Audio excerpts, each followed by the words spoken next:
Assalamualaikum warahmatullahi wabarakatuh. Bagaimana kabar kalian hari ini? Ya, semoga selalu sehat dan terus semangat. Baik, pada kesempatan ini kita akan belajar tentang kalor, di mana kita akan fokus menentukan besar kalor untuk mengubah suhu suatu zat. Ya, mari kita awali dengan pengertian kalor terlebih dahulu. Apa sih kalor itu? Ya, kalor adalah suatu bentuk energi yang dapat berpindah dari satu benda ke benda lain yang berbeda suhunya.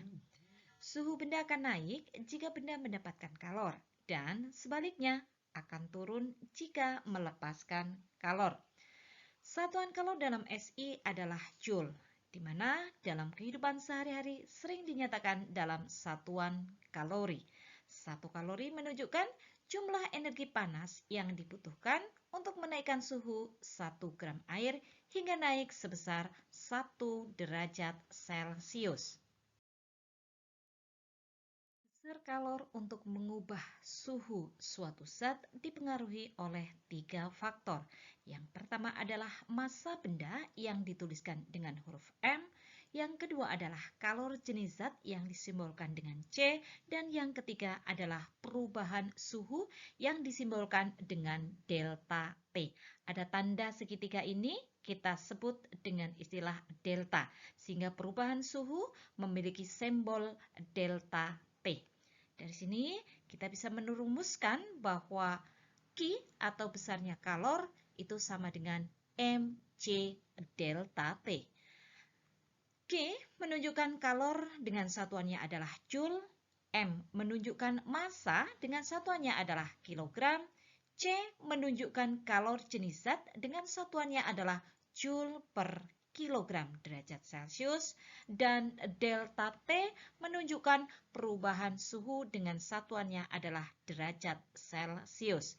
Delta T diperoleh dari T akhir dikurangi T awal. Sebagai contoh soal yang pertama, Dani hendak mencuci muka dengan air hangat. Dia pun memanaskan 10 kg air dari suhu 20 derajat hingga 40 derajat Celcius. Jika kalori jenis airnya adalah 1 kilokalori per kilogram derajat Celcius, hitunglah kalor yang diperlukan. Kita bahas bersama.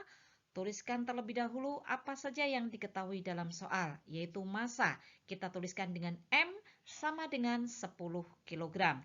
Kemudian kalor jenis air kita tuliskan dengan C sama dengan 1 kilokalori per kilogram derajat Celcius. Kemudian ada perubahan suhu, yaitu dari suhu awal 20 hingga suhu akhirnya adalah 40 derajat, maka kita dapatkan suhu akhir dikurangi suhu awal sama dengan 20 derajat Celcius. Selanjutnya yang ditanyakan di dalam soal adalah besarnya kalor, maka kita tuliskan di sini Q sama dengan titik-titik tanda tanya. Rumusnya kita tulis terlebih dahulu, yaitu Q sama dengan mc delta T. Oke, kita masukkan angka-angkanya. Massanya adalah 10, C-nya 1, delta T-nya 20. Maka kita dapatkan besarnya kalor adalah 200 kilokalori. Contoh soal yang kedua. Seorang pedagang daging memiliki beberapa kilogram daging ayam. Sebelum dijual, daging tersebut disimpan dalam lemari pendingin. Sebelum dimasukkan ke lemari pendingin, suhu daging 27 derajat Celcius. Ternyata, agar daging membeku pada suhu negatif 10, diperlukan kalor sebesar 1295 kJ. Jika kalor jenis daging 3500 Joule per kilogram derajat Celcius, hitunglah massa daging. Mari kita tulis terlebih dahulu apa saja yang diketahui dalam soal. Ada kalor, kita tuliskan dengan simbol Q sama dengan 1295 kJ. Karena kita temukan di sini ada dua besaran yang satuan yang berbeda. Yang pertama adalah kalor dengan satuan kilojoule dan yang kedua adalah kalor jenis dengan satuan joule, maka kita samakan terlebih dahulu ya. Kilojoule-nya kita rubah dulu ke dalam bentuk joule. Karena 1 kilojoule itu sama dengan 1000, maka kita kalikan 1000 sehingga kita dapatkan besarnya Q adalah 1.295.000 joule. Selanjutnya ada kalor jenis daging, yaitu C kita tuliskan sama dengan 3.500. Selanjutnya ada perubahan suhu yang kita simbolkan dengan delta T. Untuk menghitung delta T, tadi kita sudah belajar bersama, kita dapatkan dari suhu akhir dikurangi suhu awal. Suhu akhirnya adalah negatif 10, suhu awalnya adalah 27, maka kita dapatkan negatif 10 dikurangi 27 sama dengan negatif 37. Selanjutnya, apa yang ditanyakan di dalam soal anak-anak? Ya, yang ditanyakan adalah M atau masanya. Maka kita tuliskan rumusnya terlebih dahulu bahwa Q itu sama dengan MC delta T.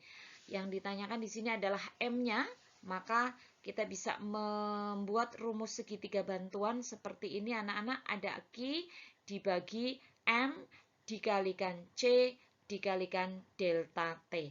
Ketika M-nya itu yang ditanyakan, maka M-nya ini kita tutup sehingga rumusnya menjadi Q dibagi C dikalikan delta T.